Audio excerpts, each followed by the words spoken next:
असोज 8 गतेको बैठकबाट हामीले एउटा महत्त्वपूर्ण निर्णय गरेका थियौँ। खास गरेर मूलत महिला लक्षित गरेर, त्यसमाथि पनि किशोरी र युवतीहरू लक्षित गरेर, तर अरू कतिपय बेला पुरुषहरू पनि एकाध घटनामा परेका यो एसिड आक्रमण जुन एउटा जघन्य अपराधको रूपमा समाजमा पछिल्ला दिनमा बढ्दै गएको छ, त्यसले खास गरेर पीडितहरूमा जिन्दगीभर शारीरिक, भावनात्मक र अन्य जुन गहिरो असर पुर्याउने, आघात पुर्याउने त्यो अपराध जुन हुने गरेको थियो, त्यसलाई नियन्त्रण गर्नका लागि मैले यस अगाडि पनि भनेको थिएँ। सम्माननीय प्रधानमन्त्रीले विशेष एउटा निर्देशन पनि गर्नुभएको थियो र सरकारले त्यस सम्बन्धी केही प्रबन्धहरू पनि गरेको थियो। त्यस अन्तर्गत हामीले 8 गतेको बैठकबाट फौजदारी कसुर तथा फौजदारी कार्यविधि सम्बन्धी केही ऐन संशोधन गर्ने गरी सम्माननीय राष्ट्रपतिज्यू समक्ष अध्यादेशका लागि सिफारिस गर्ने निर्णय गरेका थियौँ। र त्यस्तै गरी यो तेजाब तथा अन्य घातक रासायनिक पदार्थ नियमन अध्यादेश 2077 जारी गर्न सम्माननीय राष्ट्रपतिज्यूसँग सिफारिस गर्ने निर्णय गरेका थियौँ। सो सिफारिस बमोजिममा आज सम्माननीय राष्ट्रपतिज्यूबाट अध्यादेश जारी भइसकेको अवस्था छ। नेपाल सरकारले विश्वास गरेको छ यो यी दुईवटा अध्यादेशसँगै तेजाब र यस्ता घातक रासायनिक पदार्थहरूको उत्पादन, बिक्री, वितरण, ओसार पसारमा गम्भीर एउटा नियमन कायम भएर यसको दुरुपयोग हुनबाट रोकिनेछ र त्यसको दुरुपयोग गर्दै जुन ढङ्गका जघन्य खालका अपराधहरू हुने गरेका थिए, त्यो अपराधलाई हामीले जसरी कडा सजायको दायराभित्र ल्याएका छौँ, त्यसले अपराध नियन्त्रण हुन जाने र समाज अझ बढी सुरक्षित हुने एउटा हामीले अपेक्षा गरेका छौँ। हाम्रो 8 गतेको बैठकले यो निर्णय गरेको थियो। पहिलो विषयमा यहाँलाई जानकारी गराउन चाहेँ। दोस्रो, त्यसै दिन बसेको बैठकले ग्रामीण उद्यम तथा आर्थिक विकास आयोजनाका लागि विश्व ब्याङ्कबाट प्राप्त हुने अमेरिकी डलर 80 मिलियन, करिब 9 अरब 38 करोड रुपियाँ सहुलियतपूर्ण ऋण सहायताका लागि नेपाल सरकारको तर्फबाट अर्थ मन्त्रालयका सहसचिवको संयोजकत्वमा 5 सदस्यीय वार्ता टोली गठन गर्ने निर्णय गरेको थियो। त्यसै गरी नै अर्थ मन्त्रालयको प्रस्तावमा एसियाली विकास ब्याङ्कबाट South Asia sub regional economic cooperation airport capacity enhancement प्रोजेक्टका लागि प्राप्त हुने 150 मिलियन अमेरिकी डलर, करिब 18 अरब नेपाली रुपियाँ बराबरको सहुलियतपूर्ण ऋण सहायता प्राप्तिका लागि त्यसै गरी वार्ता टोली गठन गर्ने निर्णय गरेको थियो, 7 सदस्यीय वार्ता टोली। त्यसै गरी अर्थ मन्त्रालयकै प्रस्तावमा नेपाल स्वास्थ्य क्षेत्र कार्यक्रम तेस्रो फेजका लागि बेलायत सरकारले उपलब्ध गराउने थप अनुदान करिब 3 अरब 52 करोड 22.5 मिलियन स्टर्लिङ पाउन्ड बराबरको आर्थिक र प्राविधिक सहायता स्वीकार गर्ने निर्णय गरिएको थियो। भनेदेखि विश्व वातावरण सुविधा GEFबाट प्रकृतिका लागि विश्वव्यापी कोष WWF र संयुक्त राष्ट्रसङ्घीय विकास कार्यक्रम UNDP को सहयोगमा वन तथा वातावरण मन्त्रालयबाट कार्यान्वयन गर्ने गरी क्रमशः integrated landscape management to secure Nepal's protected areas and critical corridors आयोजनाका लागि अमेरिकी डलर 6.69 मिलियन र developing climate resilient livelihood in vulnerable watershed in Nepal आयोजनाका लागि अमेरिकी डलर 7 मिलियन गरी 13.69 मिलियन र UNDPबाट चाहिँ developing climate resilient livelihood in vulnerable watershed in Nepal आयोजनामा को फाइनेन्सिङको रूपमा अमेरिकी डलर 0.9 मिलियन गरी जम्मी 14.59 मिलियन डलर, करिब 1 अरब 75 करोड अनुदान सहायता स्वीकार गर्ने यी 4वटा आर्थिक सहायता सम्बन्धी हामीले निर्णय गरेका थियौँ, आर्थिक सहायता र सहुलियतपूर्ण ऋण सम्बन्धी। त्यस्तै गरी त्यसै दिनको बैठकले सशस्त्र प्रहरी बल नेपालको गोताखोर तालिम प्राप्त सशस्त्र प्रहरी कर्मचारीहरू, त्यसमा त्यो असाध्यै जोखिमपूर्ण काम पनि हो, यहाँहरूलाई थाहा छ। गाडीहरू डुब्दा, ठुल्ठुला दुर्घटनाहरू हुँदा विशेष गरेर त्रिशुली लगायतका विभिन्न क्षेत्रमा उद्धार गर्न उहाँहरू जानुहुन्छ असाध्यै ज्यान जोखिममा राखेर त्यसका लागि चाहिँ खटिएको दिनको प्रतिदिन 300 का दरले प्रोत्साहन भत्ता र गोताखोर सशस्त्र प्रहरी कर्मचारीलाई 10 लाखसम्मको विशेष बिमा व्यवस्था गर्ने निर्णय पनि त्यो दिनको बैठकले गरेको थियो। गृह मन्त्रालयको प्रस्तावमा नेपाली सेनाका प्रमुख सेनानी श्री राजेन्द्र पन्तलाई गभर्नमेन्ट अफ लेबनिज रिपब्लिकको मिनिस्ट्री अफ नेसनल डिफेन्सबाट प्रदान गरिएको विभूषण, त्यो विभूषणको नाम चाहिँ the military appreciation medal of silver degree ग्रहण गर्न र त्यसै गरी पूर्व परराष्ट्र मन्त्री रमेशनाथ पाण्डेलाई जापान सरकारबाट सम्मान गरिएको विभूषण the order of the Japan grand cordon of the rising sun ग्रहण गर्न स्वीकृति दिने त्यो निर्णय हामीले मन्त्रिपरिषद बैठकले गरेको थियो। त्यस्तै गरी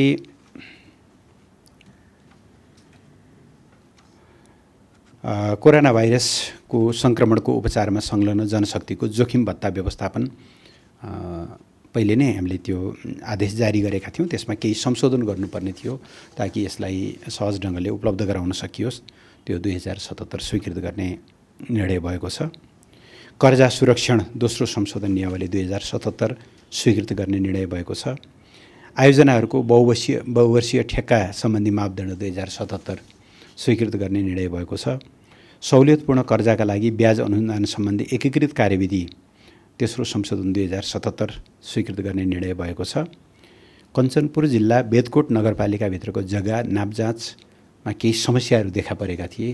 त्यहाँ वास्तविक जग्गा धनीले लाल पूर्जा नपाउने, अरू कसैले पाउने अथवा जग्गा यता र उता हुने त्यो खालको समस्या विगतमा देखा परेको हुनाले नापजाँच त्यो समस्या समाधान समिति गठन आदेश 2077 गठन गर्ने त्यो आदेश स्वीकृत गर्ने निर्णय भएको थियो र प्रहरी 8औं संशोधन नियमावली 2077 स्वीकृत गर्ने निर्णय गरिएको थियो। असोज 8 गते बसेको मन्त्री परिषद बैठकको निर्णयको कुरा भयो। हिजो असोज 11 गते बसेको मन्त्री परिषद बैठकका निर्णयहरू पनि म यहाँहरू समक्ष निवेदन गर्न चाहन्छु। हिजो बसेको बैठकले एउटा नेपाल सरकार र इजरायल सरकार बीच नेपालका 7वटै प्रदेशमा एग्रिकल्चर सेन्टर अफ एक्सिलेन्स कृषिका विशेष केन्द्रहरू चाहिँ स्थापना गर्न इजरायल सरकारले सहयोग गर्ने गरी एउटा मेमोरेन्डम अफ अन्डरस्ट्यान्डिङ समझदारी पत्रमा हस्ताक्षर गर्ने सम्बन्धमा हाम्रो त्यो निर्णय भएको थियो। त्यस अन्तर्गत memorandum of understanding between the ministry of agriculture and livestock development of the government of Nepal and MASHAV Israel's agency for international development cooperation ministry of foreign affairs of the state of Israel and on Nepal Israel cooperation on agriculture centre of excellence स्वीकृत गर्ने त्यो MOU स्वीकृत गर्ने र त्यसमा नेपाल सरकारको तर्फबाट हस्ताक्षर गर्न इजरायलका लागि नेपाली राजदूत डाक्टर अन्जान साक्यलाई अख्तियारी दिने निर्णय गरिएको थियो। यो निर्णयसँगै अब इजरायलले जुन उच्च प्रविधि प्रयोग गरेर कृषिमा एउटा ठुलो रूपान्तरण गरेको छ, यद्यपि त्यहाँको मौसम एकदमै प्रतिकूल हो, तर प्रविधिको माध्यमबाट उहाँहरूले जसरी कृषिमा ठुलो रूपान्तरण गर्नुभएको छ त्यो अनुभव र त्यो प्रविधि नेपालमा हस्तान्तरण हुने, नेपालका 7वटै प्रदेशमा चाहिँ कृषिका ती केन्द्रहरू सेन्टर अफ एक्सलेन्सहरू स्थापना हुने विश्वास गरिएको छ यो सम्झौतासँगै। दोस्रो, हिजोको बैठकले नेपाल कृषि अनुसन्धान परिषद नार्कको कार्यकारी निर्देशकमा डाक्टर दीपक कुमार भण्डारी S5 मुख्य वैज्ञानिक हुनुहुन्छ उहाँ रूपन्देही, उहाँलाई कार्यकारी निर्देशकमा नियुक्त गर्ने निर्णय गरेको छ।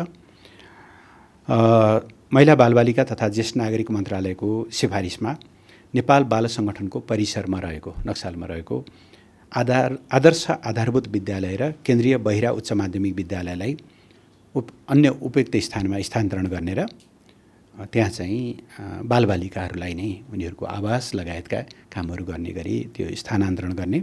दोस्रो, बालबालिकाहरूको लागि उपयुक्त आवास भवनको आवश्यक मर्मत सम्हार र आवश्यकता अनुसार नयाँ संरचना निर्माण गरी बालमन्दिर नक्सालमा रहेका बालबालिकाहरूको सुरक्षित आवासको व्यवस्था तत्काल नेपाल बाल सङ्गठनले मिलाउने र त्यसका लागि चाहिँ अर्थ मन्त्रालयले महिला बालबालिका तथा ज्येष्ठ नागरिक मन्त्रालय मार्फत 1,50,00,000 तत्काल अनुदान स्वरूप उपलब्ध गराउने, ताकि त्यहाँ आश्रय लिएका बालबालिकाहरूले एउटा राम्रो वातावरणमा बस्न उनीहरूले आवासीय सुविधाहरू पाउन् र नेपाल बाल सङ्गठनको स्वामित्वमा रहेको जग्गाको विकास, बालबालिकाहरूको लागि आवास निर्माण र अन्य पूर्वाधार एवं संरचना विकासको गुरु योजना सम्बन्धित मन्त्रालयले को समन्वयमा बाल सङ्गठनले गर्ने गरी यो निर्णय गरिएको छ।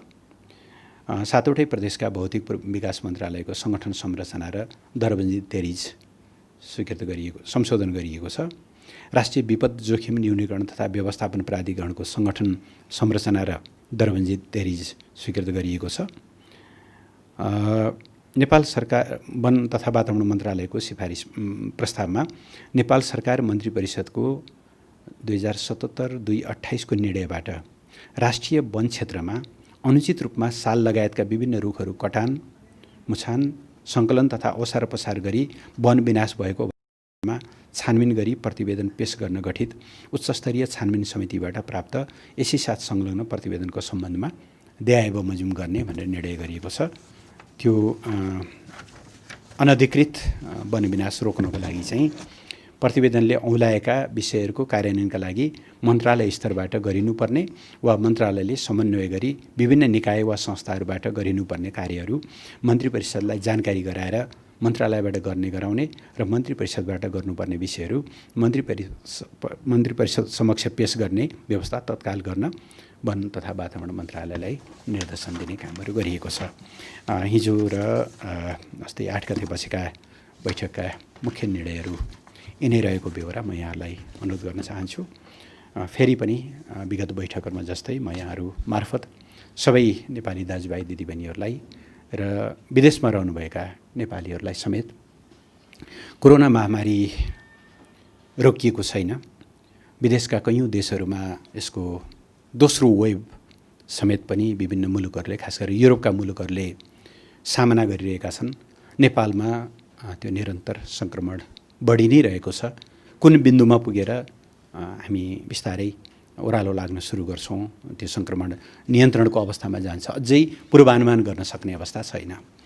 नेपाल सरकारले, मैले अघि विगतमा पनि भनेको छु, कोरोनाको जोखिम कम भएर होइन, तर जीवन र जीविका दुईटाको बिचमा एउटा उचित सन्तुलन मिलाउनु पर्ने आवश्यकताले गर्दा जीवन पनि बचाउनु पर्ने र जीविका पनि बचाउनु पर्ने एउटा आवश्यकताले गर्दाखेरि हामीले लगभग धेरै क्षेत्रहरू खुला गरेका छौँ।